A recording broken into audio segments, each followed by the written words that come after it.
வானமிடித்தது பாதங்கள் இரண்டும் பறவையானது விரல்களின் காம்பில் பூக்கள் முளைத்தது புருவங்கள் இறங்கி மீசையானது ஹே ஆனந்த கண்ணீர் கொண்டு குளித்தேன்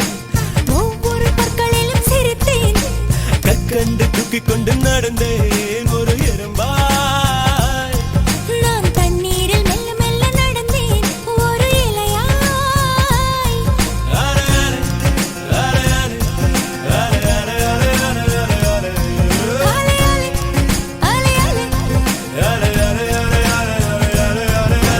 காதல் சொன்ன கணமே அது கடவுளை கண்ட கணமே காற்றாய் பறக்குது மனமே